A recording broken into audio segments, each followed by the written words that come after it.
Assalamualaikum warahmatullahi wabarakatuh. Alhamdulillahillazi arsala rasulahu bil huda wa dinil haq liyuzhirahu ala dini kulli walau karihal musyrikun. Asyhadu an la ilaha illallah wahdahu la syarika lah wa asyhadu anna Muhammadan abduhu wa rasuluhu allazi la nabiyya ba'dah. Amma ba'd. A'udzu billahi minasy syaithanir rajim. Bismillahirrahmanirrahim. Sabbihisma rabbikal a'la allazi khalaqa fasawwa wallazi qaddara fahada. Kaum muslimin yang dimuliakan oleh Allah Subhanahu wa taala,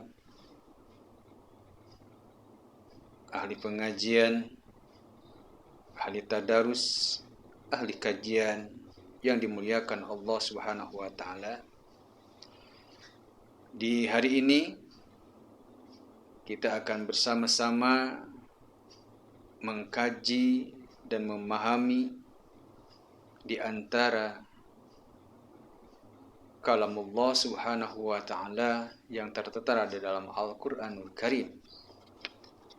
Bahasan kita kali ini, kita akan membahas tentang beberapa ayat yang tertera di dalam surah Al-A'la.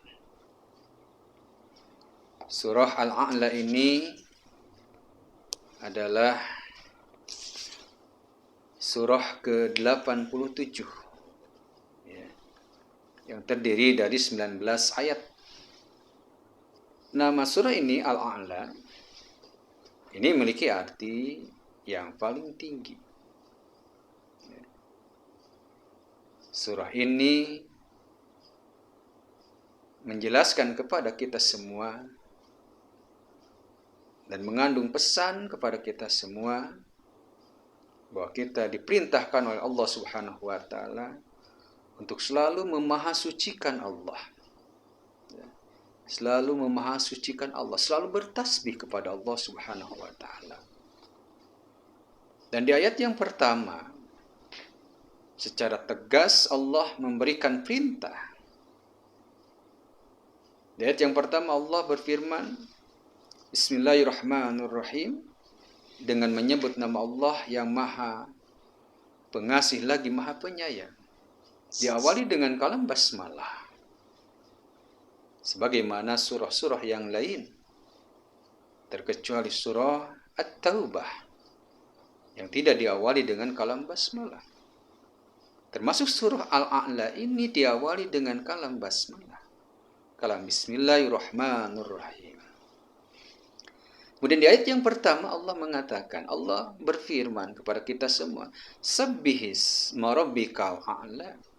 Sucikanlah nama Tuhanmu yang maha tinggi. Sabbih berbentuk perintah kepada kita semua, berbentuk al-amru. Dalam kaidah dikatakan al-aslu fil amri dzil wujub. Asal dari sebuah perintah itu menunjukkan kepada wajib. Maka di sini bertasbih, memahasucikan Allah adalah sebuah kewajiban yang harus kita laksanakan sebagai makhluknya, sebagai hambanya, bertasbih kepada Allah Subhanahu wa ta'ala. Lalu bagaimana kita menjalankan, melaksanakan perintah tasbih ini? Syekh Said Qutb, beliau menjelaskan bahwa makna tasbih itu terdiri dari 3 makna. Ya, yang pertama apa coba? Yang pertama, tasbih itu memiliki makna tamjid. Apa artinya tamjid? Tamjid itu mengagungkan. Kita bertasbih kepada Allah Subhanahu wa taala memiliki arti kita mengagungkan Allah. Kemudian yang kedua, memiliki arti tanzih. Apa itu tanzih? Tanjih itu membersihkan. Ya, ketika bertasbih kepada Allah, maka memiliki makna tasbih di sana adalah membersihkan diri kita dari sifat, dari perilaku, dari amalan-amalan maksiat, kedurhakaan, dosa, salah. Kita membersihkannya dengan bertobat kepada Allah Subhanahu wa taala, maka itu termasuk tasbih kepada Allah. Jadi bukan hanya sekedar mengatakan subhanallah, subhanallah, tasbih itu. Ya, betul. Bahwa subhanallah itu bagian dari tasbih kepada Allah. Tetapi bertasbih kepada Allah bukan hanya sekedar mengatakan subhanallah, maha suci Allah. Tapi di sini yang kedua, Syekh Said Qutb mengatakan bahwa bertasbih itu adalah dengan cara meninggalkan apa yang Allah larang kepada kita semua. Membersihkan diri dari sifat-sifat jelek, membersihkan diri dari sifat-sifat karakter, dari perilaku-perilaku jahat. Itu bermakna tasbih. Kalau tadi yang pertama, tamjid, mengagungkan Allah. Bagaimana cara mengagungkan Allah? Itu dengan cara melaksanakan setiap perintah Allah Subhanahu wa taala. Ketika Allah mengatakan, "Aqimis shalah", dirikanlah salat. Maka kita melaksanakan salat, maka salat kita itu adalah bentuk tasbih kepada Allah. Kenapa? Karena kita mengagungkan Allah dengan cara melaksanakan perintah Allah. Ini makna tamjid. Di bulan suci Ramadan ini Allah merintahkan kepada kita ibadah puasa. Maka kita berpuasa karena memiliki keyakinan bahwa ini adalah bagian dari perintah Allah Subhanahu wa taala. Maka kita berpuasa adalah mengagungkan Allah. Kita bertasbih kepada Allah dengan melaksanakan ibadah puasa. Inilah makna tamjid. Kaum muslimin yang dimuliakan Allah Subhanahu wa taala. Itu yang pertama, tamjid. Yang kemudian yang kedua, tanjih. Itu dengan cara meninggalkan amalan-amalan, kejahatan-kejahatan, perilaku-perilaku dosa, kesalahan, kita tinggalkan. Dan itu ada bentuk kita bertasbih kepada Allah Subhanahu wa taala. Kemudian apa yang ketiga? Kata Syekh Said Qutb. Maka yang ketiga, tasbih itu memiliki makna istihdar. Istihdar itu apa? Menghadirkan. Menghadirkan Allah Subhanahu wa taala dalam setiap aktivitas, kegiatan, amalan kita semua. Ketika kita di masjid, kita hadirkan Allah. Sehingga kita beribadah salat, berjamaah salat dengan khusyuk melaksanakannya. Ketika kita melaksanakan ibadah puasa, hari ini kita berpuasa, kita hadirkan Allah. Walaupun tidak ada orang, tidak ada yang menyaksikan, kita tetap memegang teguh pelaksanaan ibadah puasa dengan menahan lapar, menahan haus, menjauhi kemaksiatan, walaupun tidak ada orang. Kenapa? Karena kita beristihdar, menghadirkan Allah dalam kehidupan kita, dalam ibadah puasa kita. Di keluarga kita, di pekerjaan kita, di kantor kita. Kita hadirkan Allah. Dan kehadiran Allah ini membuat kita sangat berhati-hati terhadap tindakan, ucapan. Tidak semena-mena kita berkata. Tidak semena-mena kita berucap. Tetapi kata-kata kita, ucapan kita dijaga. Apakah ini ucapan ini Allah ridha atau tidak? Kenapa? Karena Allah hadir. Apakah perbuatan ini Allah ridha atau tidak?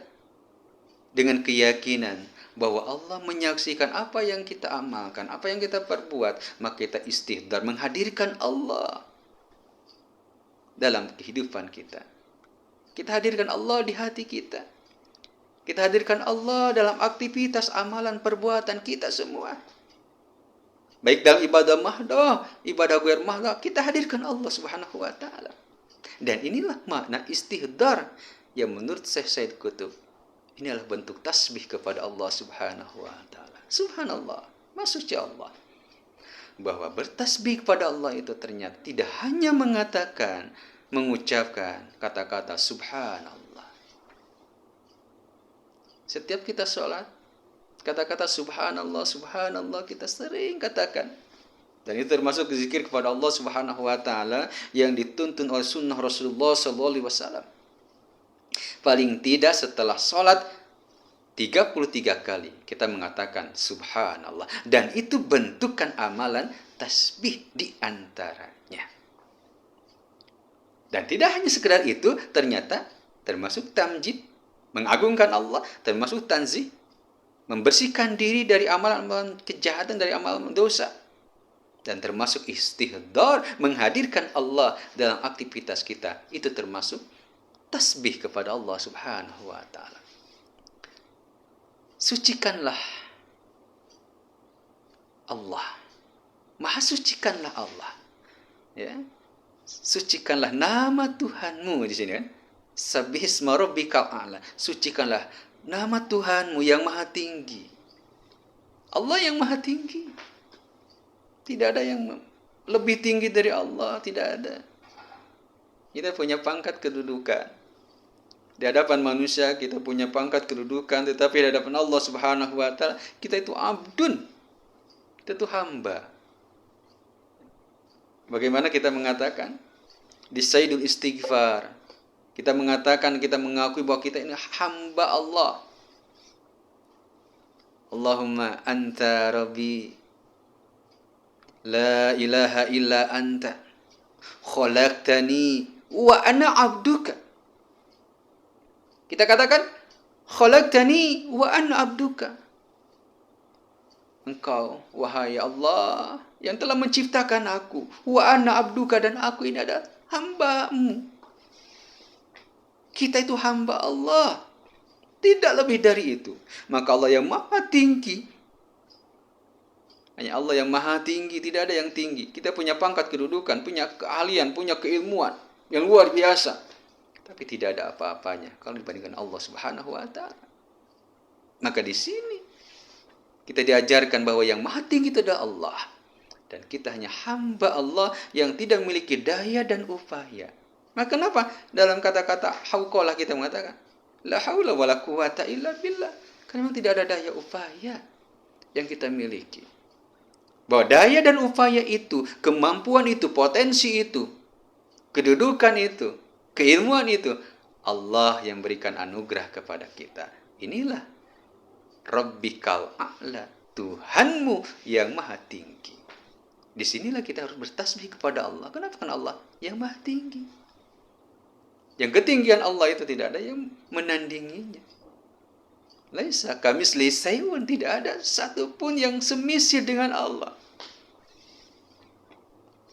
Kaum muslimin wal muslimat yang dimuliakan Allah Subhanahu wa taala.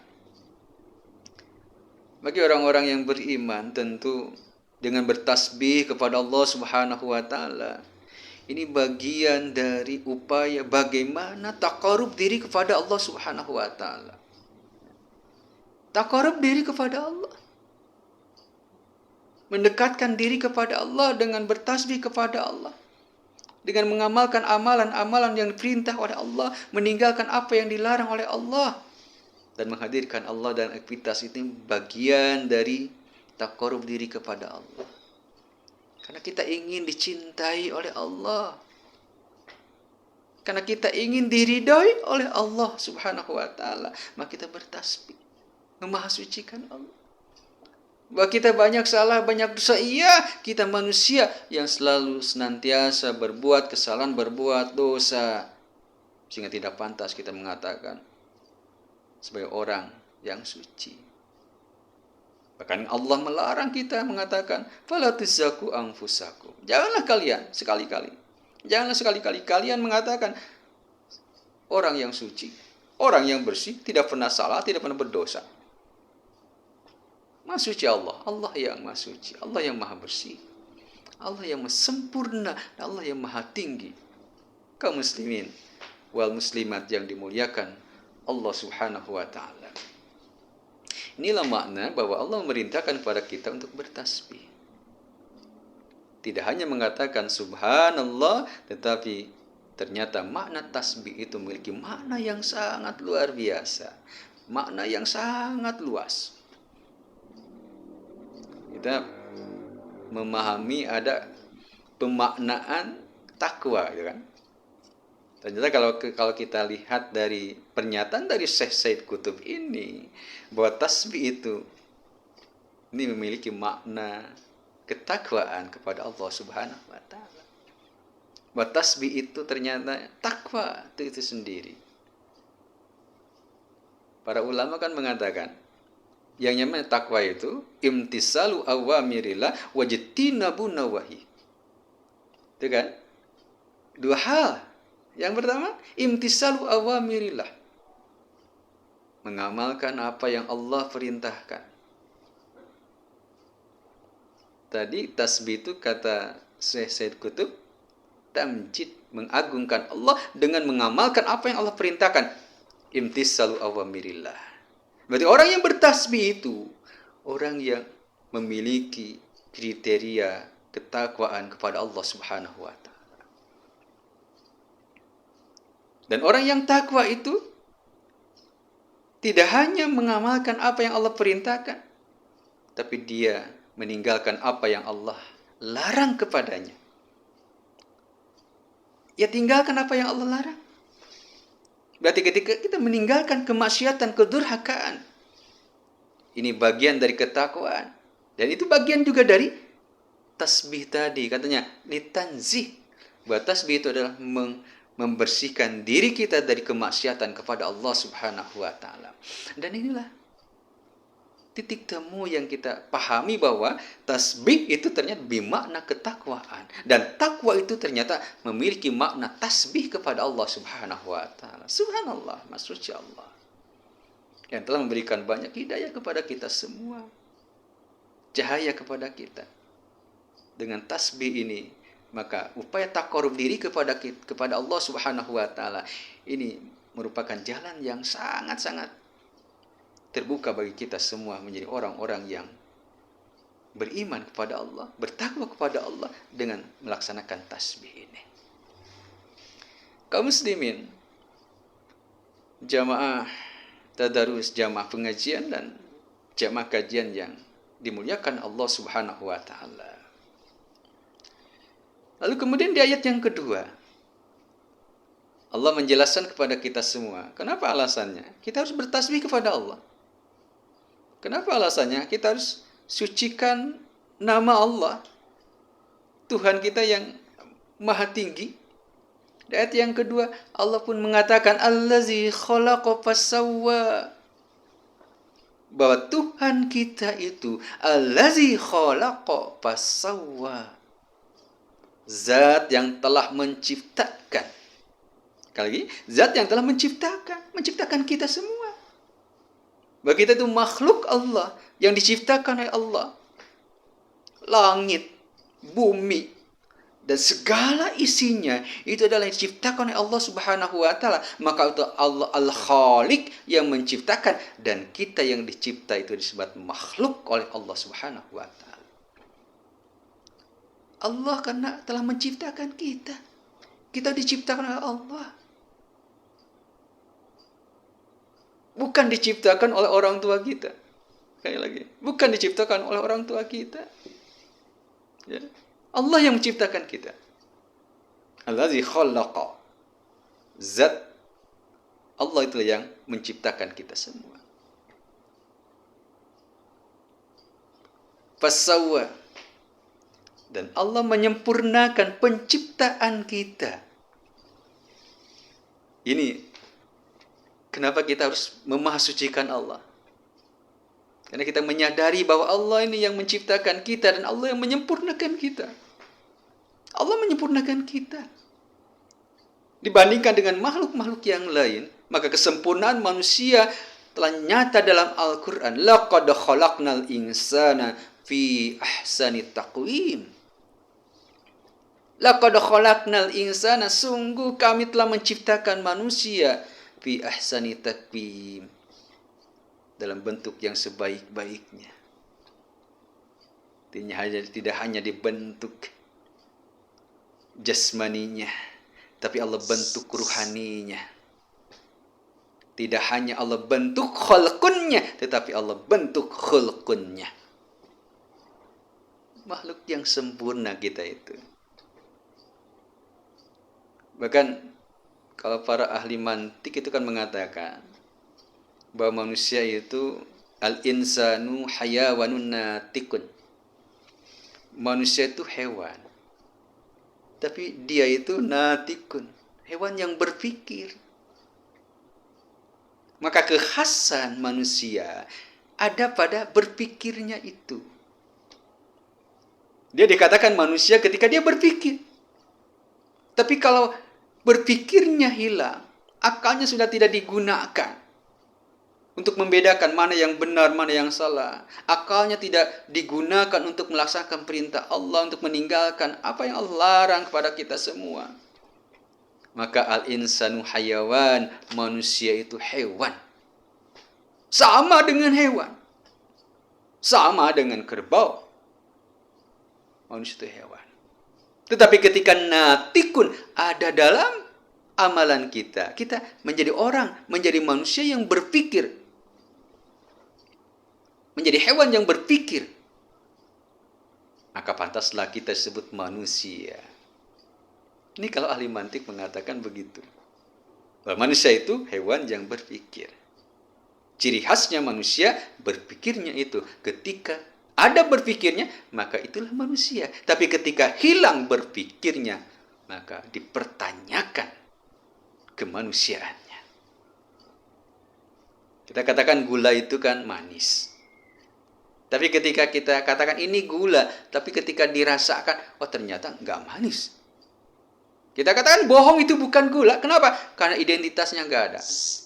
Ciri khasnya nggak ada. Kalau gula itu kan manis, pasti manis. Jadi kalau ada zat yang kita katakan itu gula, tapi rasanya tidak manis, maka itu bukan gula. Ini manusia, kita manusia, tapi tidak berpikir. Maka tidak pantas kita dikatakan manusia. Kenapa? Karena tidak berpikir. Karena ciri khas manusia itu natikun, dia berpikir. Dengan pikirnya itu, dia bisa memahami ajaran-ajaran agama. Dengan berpikirnya itu, dia bisa memisahkan mana hak dan mana yang batal. Benar dan salah, mana yang harus dia ambil sebagai jalan kehidupannya, sebagai amalannya. Karena berpikirnya itu. Maka dengan berpikir itu, ciri khas kita sebagai manusia pantas disebut manusia. Disebut manusia karena berpikirnya itu. Hilang berpikirnya, maka al-insanu hayawan. Manusia itu hanya hewan. Dan Allah ciptakan, di ayat ini katakan, allazi khalaqa fassawa. Allah yang telah menciptakan kita. Dan Allah menyempurnakan penciptaan kita. Dan ini harus bersyukur. Ini harus disyukuri oleh kita semua. Bahwa kita termasuk bagian yang Allah ciptakan, Allah sempurnakan. Bagaimana Allah memberikan kesempurnaan kepada manusia dibedakan dengan hewan. Kalau hewan kita tahu, Allah hanya memberikan 2 potensi. Potensi apa coba? Hadirin batul iman, kaum muslimin yang dimuliakan oleh Allah Subhanahu wa taala. Hewan itu Allah beri potensi 2. Yang pertama, Allah beri kepada hewan itu yang namanya insting. Ya. Potensi insting. Kemudian yang kedua, Allah beri kepada hewan itu potensi indrawi. Potensi insting atau potensi naluri ya, itu yang pertama. Kemudian yang kedua, Allah berikan kepada hewan itu potensi indrawi. Manusia pun sama. Yang pertama manusia diberi potensi naluriah. Kita ngantuk, hewan pun sama, dikasih rasa lelah, ngantuk, hewan pun sama. capek, lelah, sama. Sebagai makhluk yang punya kesamaan dalam hal nalurinya. Punya kasih sayang kepada anak. Itu naluri kita. Dan yang kedua, potensi indrawi. Hewan diberikan potensi indrawi, kekuatan, bisa lari. Matanya tajam, pendengarannya tajam. Kita pun sama. Bahkan kalau diperbandingkan dalam hal kemampuan indrawi, ada banyak contoh-contoh bagaimana hewan memiliki kelebihan dibandingkan kita. Kalau lihat potensi indrawi. Bagaimana kemampuan seekor elang. Coba bayang kita. Seekor elang itu kemampuannya, daya lihatnya itu luar biasa. Bagaimana seekor elang itu dengan matanya itu dapat melihat sang mangsa dalam jarak itu 2 kilometer. Itu dapat dideteksi oleh dia bahwa di sana ada mangsa. Itu jaraknya berapa? 2 kilometer. Dengan matanya itu, burung elang. Kalau kita, jangankan 2 kilometer. Jangankan 2 kilometer. 100 meter saja kita lihat saudara kita belum jelas. Ini siapa ya? Belum jelas. Baru kalau sudah jaraknya 2 meter, baru kita jelas. Artinya ada keterbatasan kita di indrawi. Ada kebatasan itu, potensi indranya terbatas. Justru makhluk yang namanya hewan, yang namanya burung elang, itu diberikan oleh Allah Subhanahu wa taala kelebihan. Atau contoh yang lain begini. Seekor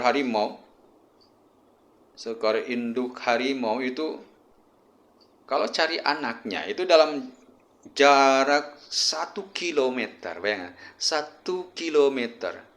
Dia dapat mengendus keberadaan anaknya di mana.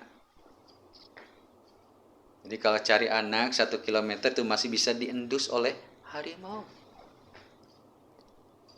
Kita, manusia, anak kita hilang. Ya, anak kita hilang. Atau anak kita bersembunyi, katakanlah. Anak kita bersembunyi di bawah kolong ranjang misalnya. Anak kita sembunyi, kita tidak tahu. Pada dekat sekali kita. Artinya ada apa? Ada keterbatasan. Kemampuan penciuman kita dibandingkan dengan harimau. Dan inilah ada kelebihan di sisi yang lain, tetapi ada kekurangan di sisi kita. Lalu dengan apa Allah memberikan kesempurnaan itu? Nah ini. Dengan apa Allah memberikan kesempurnaan itu dibandingkan dengan makhluk yang lain? Allazi khallaqa fasawwa. Allah yang telah menciptakan kita dan Allah telah menyempurnakan kita. Ternyata Allah berikan tambahan 2 potensi kepada kita. Tidak hanya kita diberikan potensi naluriah, tidak hanya kita diberikan potensi indrawi, tetapi yang ketiga, Allah berikan potensi intelektual kepada kita semua. Allah berikan akal kepada kita semua. Maka dengan akal itulah menjadi pembeda bahwa kita manusia dan ini hewan. Maka dengan akal itulah kita dapat menutupi kekurangan-kekurangan di potensi yang kedua tadi. Gajah tenaganya sangat luar biasa. Potensi indrawinya. Ya, sangat luar biasa. Bagaimana singa, harimau, makhluk yang sangat ganas, yang kalau kita lawan, kalau kita mengadu kecepatan, pastilah kalah kita. Tetapi dengan kemampuan intelektual kita, bagaimana hewan itu, bagaimana singa, harimau, gajah, semuanya bisa tunduk kepada kita. Semuanya bisa tunduk kepada kita. Dengan apa? Dengan potensi intelektual. Burung bisa terbang, kita tidak bisa terbang. Tetapi dengan intelektual kita bisa menciptakan pesawat terbang. Kita bisa terbang sebagaimana terbangnya burung. Dengan apa? Dengan kemampuan intelektual. Dengan bertafakur atas ciptaan Allah, kita berpikir bagaimana burung bisa terbang. Dengan akal ini, kemudian terbuka ilmu. Ya. Allah berikan ilmu kepada kita. Hasil bertafakur, Allah berikan ilmu, kemanfaatan ilmu, kita bisa ciptakan pesawat terbang.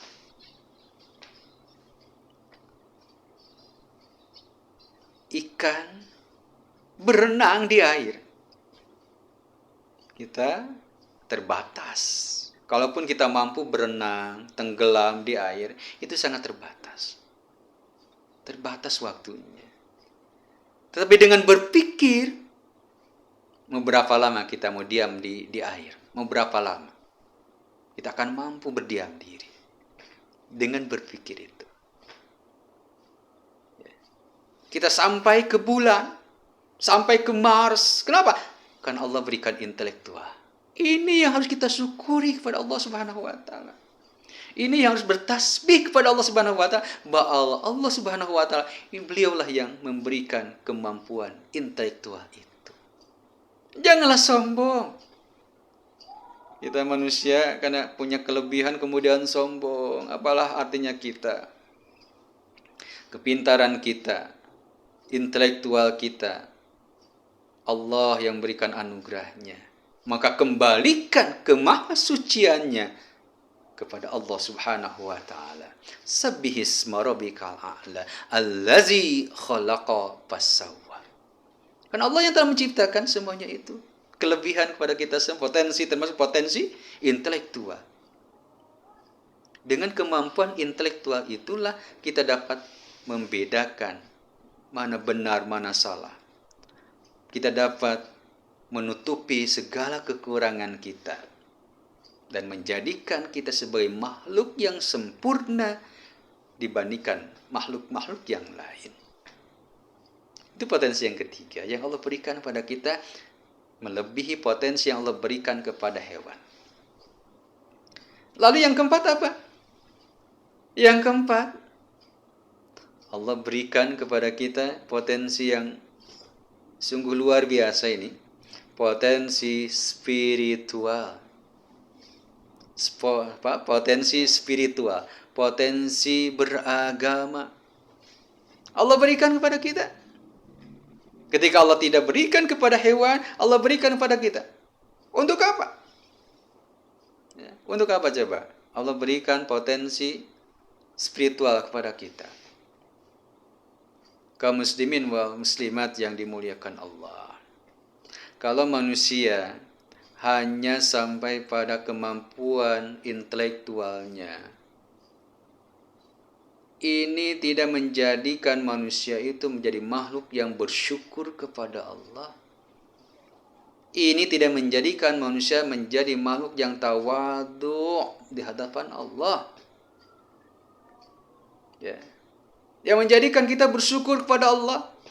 Yang menjadikan kita jadi makhluk yang bertawadhu kepada Allah, yang mensucikan Allah, bertasbih, bertakbir, bertahmid, bertahlil. Itu karena Allah memberikan potensi ruhaniyah. Allah berikan potensi spiritual kepada kita semua. Kita bisa mengenal Allah. Kita bisa mengenal Allah. Kita bisa mengenal agama Allah. Ya. Kita bisa menerima agama Allah karena ada kemampuan, potensi yang Allah berikan dalam ruhani kita. Itu potensi spiritual. Lihatnya Al-Quran. Surah Al-A'raf kalau nggak salah itu. Di surah Al-A'raf ini surah ke-7 ayat 172. Ketika kita di alam rahim. Semua gitu di alam rahim. Itu Allah tanya kita. Allah tanya kita tentang ketuhanan. Tentang ketauhidan. Tentang persaksian. Allah tanya kepada kita. Alastu bi rabbikum. Allah tanya kepada kita, betulkah wahai manusia, aku ini Tuhanmu? Apa jawaban kita semua? Semua mengatakan, bala syahidna. Betul wahai Rabb, Engkau adalah Tuhan kami. Kami bersaksi. Semua mengatakan bala syahidna. Betul bahwa Engkau adalah Tuhan kami. Dan inilah potensi yang Allah tanamkan dalam diri kita. Supaya mengenal kepada Tuhannya. Allah sudah tanamkan di alam rahim. Dan ini adalah sebuah potensi spiritual yang luar biasa. Maka dengan inilah, dengan kemampuan, dengan potensi spiritual inilah, kemampuan intelektual kita dapat dijaga dari ketakaburan. Karena orang tinggi ilmunya, kalau tidak dibarengi dengan kemampuan spiritual, dia bisa sombong dengan ilmunya. Orang kaya, kelebihan di hartanya, dia bisa sombong dengan hartanya kalau tidak didampingi dengan potensi spiritual. Orang pangkat kedudukannya tinggi, dia dapat sewenang-wenang dia berbuat kezaliman kalau tidak ada potensi spiritualnya. Tapi kalau orang punya pangkat kedudukan, dia jadi pemimpin, memiliki kemampuan spiritual tinggi, maka dengan kepemimpinannya itu, dia akan mengayomi masyarakatnya. Dia akan berbuat keadilan untuk masyarakatnya. Dia tidak akan tebang pilih untuk menegakkan keadilan. Tapi dia akan melihat kebenaran di atas segala-galanya. Al-haqqu min rabbik, bahwa kebenaran itulah milik Tuhan, milik Allah Subhanahu wa taala. Kalau orang banyak hartanya, ada potensi, kemampuan potensi spiritualnya, maka dengan hartanya itu dia akan menyampaikan kepada Allah Subhanahu wa taala dengan sikap syukurnya. Dengan sikap syukurnya kepada Allah atas nikmat harta yang Allah berikan kepadanya. Kalau ada potensi spiritualnya. Tetapi kalau tidak ada kemampuan keruhaniannya, kemampuan spiritualnya, dia banyak harta, dia akan menjadi orang yang congkak. Dia akan menjadi orang yang takabur. Dia akan menjadi orang yang menghina pada orang lain. Dia tidak akan peduli kepada orang lain. Diberi kelebihan harta, tidak punya potensi spiritual, hancur. Dia akan menjadi orang yang kufur. Padahal dalam Al-Quran kita tahu, di surah Ibrahim ayat 7 kalau nggak salah ya, la in syakartum la azidannakum wa la in kafartum inna azabi lasyadid. Jikalah engkau bersyukur atas nikmat-nikmat Allah, kita bersyukur, nikmat Allah kita syukuri. Lazidannakum, pasti kami akan menambah nikmat untukmu, kata Allah.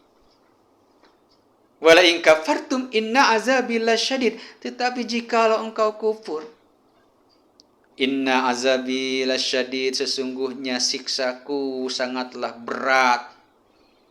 Allah ancam bagi orang-orang yang kufur atas nikmatnya, Allah ancam dengan siksanya, siksa neraka. Nauzubillah min dzalik. Maka potensi spiritual ini adalah potensi yang menjaga kita untuk tetap beribadah kepada Allah, untuk tetap mampu melaksanakan tasbih yang tadi, untuk mampu tetap taqarrub diri kepada Allah, untuk tetap bertakwa kepada Allah. Inilah potensi puncak bagi manusia, itu potensi spiritual. Dan itu tidak Allah berikan kepada hewan, hanya diberikan kepada manusia. Maka berbahagia sebagai manusia, kita diberikan oleh Allah Subhanahu wa taala 4 potensi. Potensi naluriah Allah berikan kepada kita. Potensi indrawi Allah berikan kepada kita. Potensi intelektual Allah berikan kepada kita. Potensi spiritual Allah pun berikan kepada kita. Dengan 4 potensi itu, maka kemampuan kita untuk bertasbih kepada Allah sangatlah nyata.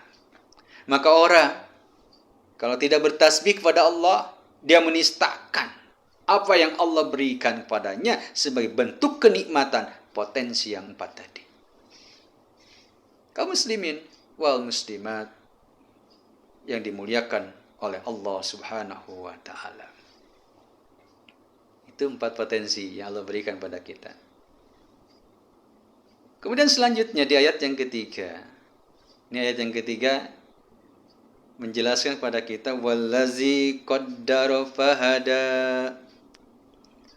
Dan Allah itu telah memberikan kadar, ukuran. Allah itu zat yang memberikan ukuran, memberikan kadar kepada kita. Fahada, dan memberikan petunjuk kepada kita, kepada manusia. Allah berikan kadarnya, ukurannya, kemampuannya, ya, timbangannya. Dan Allah berikan kepada kita petunjuknya. Potensinya Allah beri 4 potensi yang tadi. Bagaimana untuk melaksanakan tasbih kepada Allah, bagaimana untuk melaksanakan takwa kepada Allah, Allah berikan potensinya.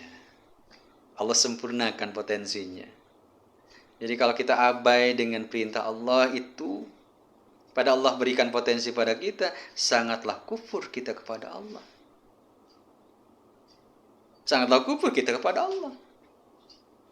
Tidak hanya potensi yang Allah berikan, kemampuan Allah berikan pada kita, ternyata Allah berikan juga kadar dan petunjuk kepada kita. Ukuran kemampuan Allah berikan pada kita untuk melaksanakan titah dan perintah Allah. Allah berikan ukuran kemampuannya. Dan tentu ukuran kemampuan tiap orang itu berbeda-beda. Ada orang kaya, dia punya kemampuan harta, maka dia beribadah dapat mengoptimalkan, memaksimalkan ibadahnya dengan hartanya. Ya kan? Dia tidak berikan kelebihan harta. Orang fakir, orang miskin, tidak punya harta, tapi punya kesempatan banyak untuk beribadah kepada Allah. Berikan waktu oleh Allah Subhanahu wa taala, maka waktu itulah, kesenggangan itulah yang Allah berikan, yang dapat dia maksimalkan untuk beribadah kepada Allah, untuk bertaqarrub diri kepada Allah Subhanahu wa taala. Orang yang berilmu, dengan ilmunya itulah harus memaksimalkan untuk beribadah kepada Allah. Orang yang dalam kondisi kebodohan, maka dengan kebodohannya itulah yang harus dia mendorong dia untuk terus mencari ilmu, meningkatkan kapasitas diri, sehingga dia termasuk orang yang taqarrub diri kepada Allah, mendekat diri kepada Allah. Setiap kadar manusia itu berbeda-beda. Kemampuannya Allah bedakan. Dan semuanya itu terjadi untuk saling melengkapi. Allah beda-bedakan itu untuk saling melengkapi. Bukan untuk dipertajam perbedaannya. Tetapi bagaimana kita menyatukan perbedaan itu. Kekurangan ditambah dengan kelebihan. Kelebihan dilengkapi dengan kekurangan. Bagaimana orang kaya membutuhkan orang miskin? Dia punya sawah hektaran, tapi kalau dia kerjakan sendiri, tentu dia tidak akan mampu. Maka dia membutuhkan tenaga orang lain, membutuhkan tenaga yang orang-orang fakir, orang-orang miskin, yang membutuhkan pekerjaan, membutuhkan uang. Maka disinilah kita saling melengkapi. Berbeda kadar itu bukan untuk dipersoalkan, dipermasalahkan. Berbeda kadar itu justru untuk saling kita melengkapi. Qaddaro fahada. Yang selanjutnya fahada, Allah lah yang memberikan petunjuk kepada kita. Allah memberikan petunjuk kepada kita. Kaum muslimin wal muslimat yang dimuliakan oleh Allah Subhanahu wa taala. Allah memberikan petunjuk itu apa? Di surah Al-Baqarah. Ya. Allah telah menjelaskan tentang bagaimana kitab suci Al-Quran adalah kitab petunjuk. Bismillahirrahmanirrahim. Alif Lam Mim. Zalikal kitabu la raiba fihi hudal lil muttaqin. Zalikal kitabu, itulah kitab. Ya, ayat Al-Qur'an itu ya.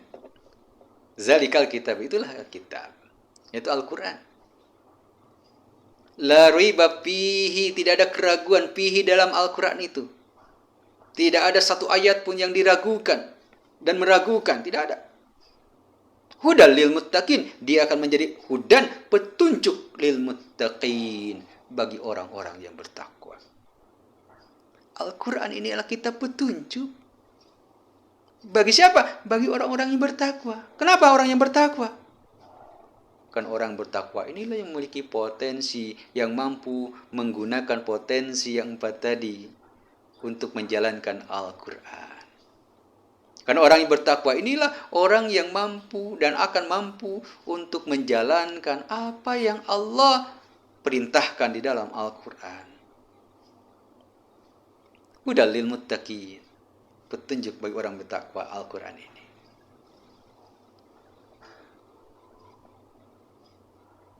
Orang yang bertakwa itu adalah orang yang memang unik sebetulnya. Bagaimana dalam sebuah hadis Nabi, Allah menjelaskan, Rasulullah Sallallahu Alaihi Wasallam menjelaskan tentang bagaimana konsepsi orang yang beriman, konsepsi orang yang bertakwa. Sehingga Rasulullah mengatakan ajaban li amril mu'min. Rasul itu takjub, ya, kagum itu takjub itu. Rasulullah itu takjub, kagum. Pada siapa? Pada orang-orang mukmin. Pada orang-orang yang bertakwa. Rasul itu sangat takjub, kagum. Subhanallah, suci Allah. Ajaban li amri mu'min. Inna amrahu kullahu lahu khair.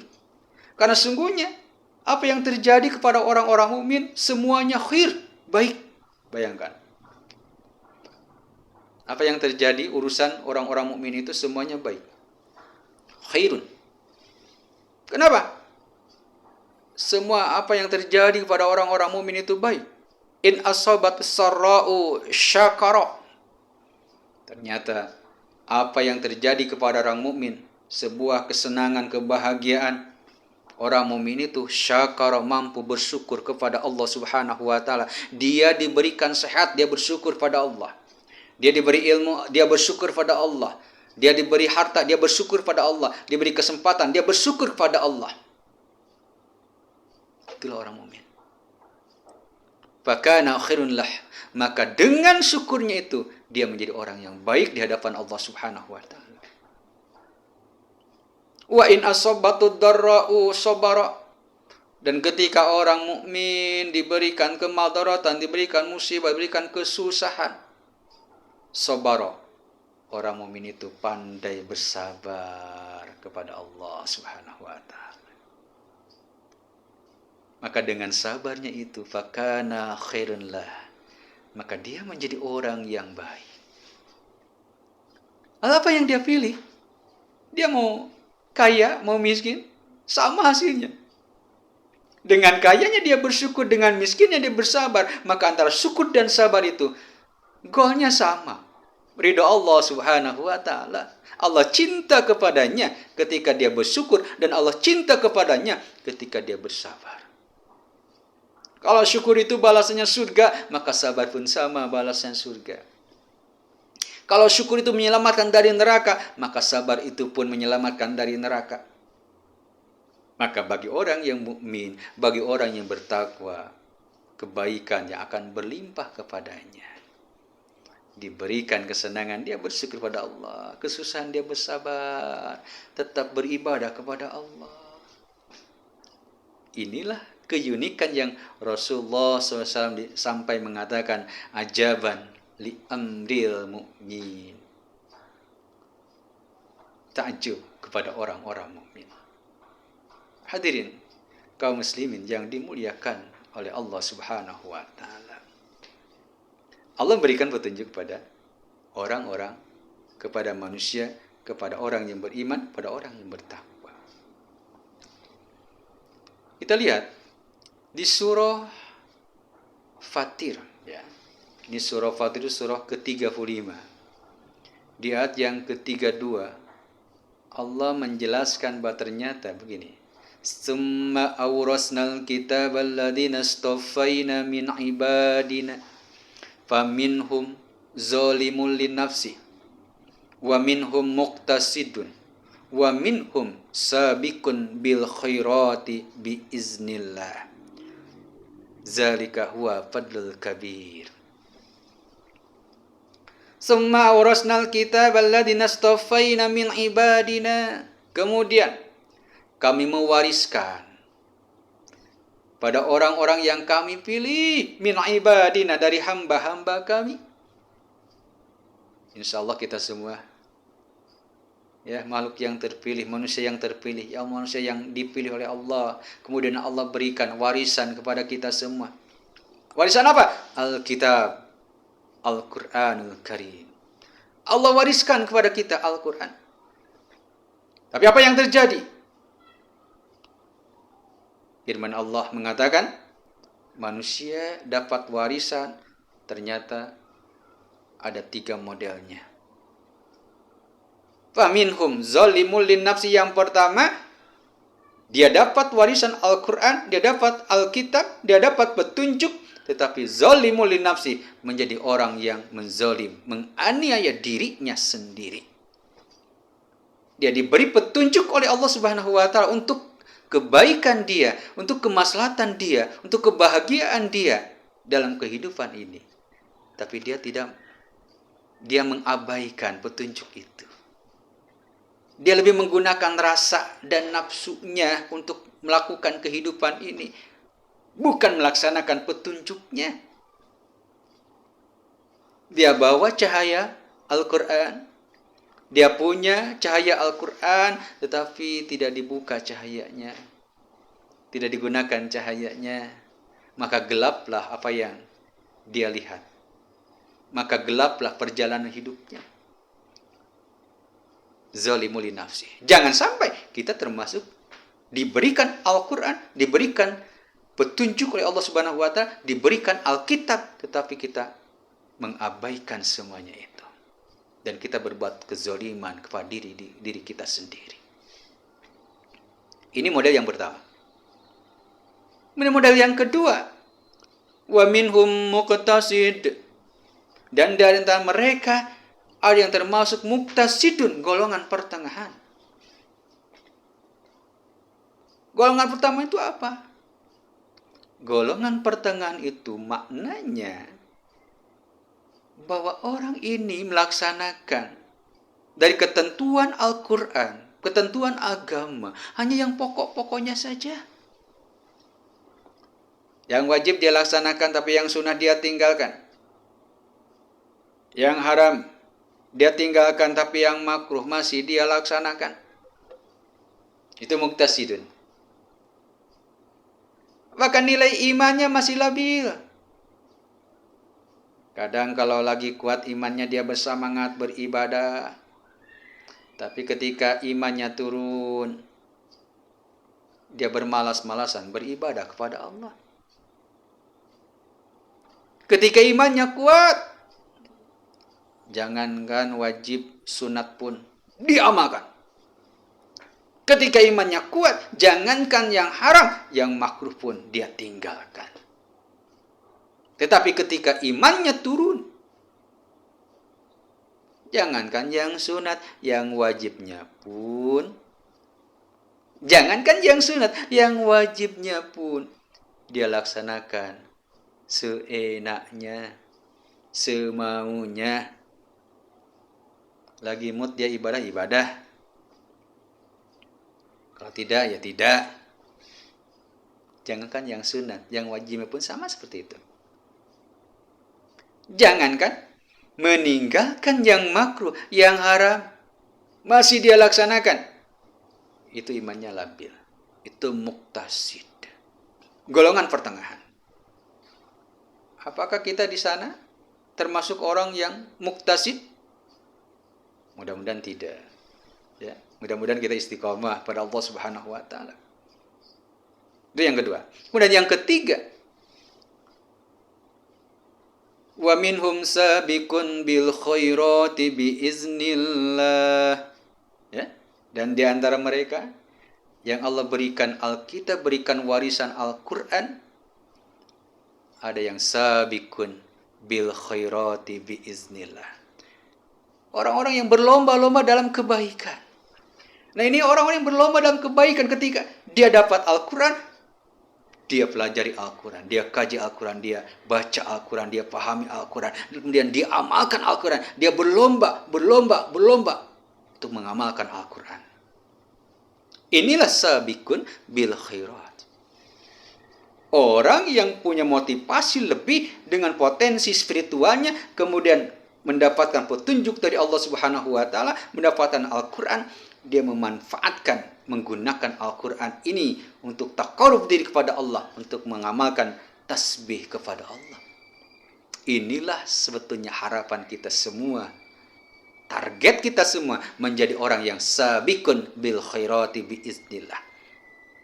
Ketika Allah berikan Al-Quran kepada kita, kita ingin menjadi sabiqun bil khairati biiznillah. Berlomba menuju melaksanakan kebaikan yang ada dalam Al-Quran sebagai petunjuk kehidupan bagi kita semua. Karena inilah yang menjamin. Inilah yang menjamin kepada kita semua adanya kebahagiaan. Kita akan mendapat kebahagiaan di dunia, kebahagiaan di akhirat. Ya. Karena dengan sabiqun bil khairat ini. Lalu bagaimana kalau sementara ini kita masih zalimul li nafsi? Mudah-mudahan ya, dengan kajian di hari ini mulai terbuka alam pikiran kita bahwa Allah memberikan Al-Quran untuk kebahagiaan kita, bukan untuk kepentingan Allah. Allah zat yang maha sempurna, sudah tidak lagi butuh dengan hal-hal apapun, tidak butuh. Justru Allah turunkan Al-Quran untuk kebutuhan kita, untuk kebahagiaan kita. Ketika kita termasuk orang zalimul li nafsi, mudah-mudahan kita bisa langsung meloncat menjadi orang yang sabiqun bil khairat. Melalui kajian ini, mudah-mudahan menjadi petunjuk bagi kita semua. Bahwa sebaik-baiknya orang adalah posisi sabiqun bil khairati biiznillah. Tentu semuanya dengan izin Allah kan. Tapi yang jelas Allah telah berikan potensi. Potensi yang tadi Allah berikan kepada kita semua. Tentu potensi yang puncak yang tadi spiritual itulah Allah berikan kepada kita semua. Kemudian Allah berikan buku petunjuknya. Ya, hidayah dilalahnya pada kita semua, Al-Quranul Karim, sebuah kitab suci yang dijamin hudal lil muttaqin, menjadi petunjuk, ya, menjamin kebahagiaan, ya. Ulaika ala hudam mir rabbihim wa ulaika humul muflihun. Menjadi orang-orang yang berbahagia dengan Al-Quran ini dijadikan petunjuk untuk mengabdi kepada Allah, untuk melaksanakan perintah Allah. Termasuk di ayat yang pertama tadi, Allah perintah kepada kita, sabbihis marobikal a'la. Sucikanlah atas nama Tuhanmu yang maha tinggi. Allah perintahkan tasbih kepada kita dengan konsep yang tadi telah dijelaskan. Dengan buku petunjuk yang Allah berikan kepada kita, Al-Quranul Karim, yang tadi 30 juz itu. Ya, yang diakhiri dengan Al-Fatihah, diakhiri dengan An-Nas. Ya. Kita kaji, kita pelajari, kita pahami. Niscaya dengan pemahaman itu kita amalkan menjadi amalan-amalan sholih, maka tidak ada kata bagi orang-orang yang seperti itu kecuali Allah Subhanahu wa taala memberikan al-jannah, surga, sebagai tempat kebahagiaan bagi kita semua. Mudah-mudahan kita termasuk orang-orang yang diberikan anugerah oleh Allah Subhanahu wa taala, tidak hanya hidayah dilalah yang sampai kepada kita semua. Tidak hanya kita diberikan warisan berupa Al-Quranul Karim, tetapi Allah berikan hidayah itu taufik, kemampuan untuk bagaimana kita menjalankan dari ketentuan Al-Quranul Karim ini.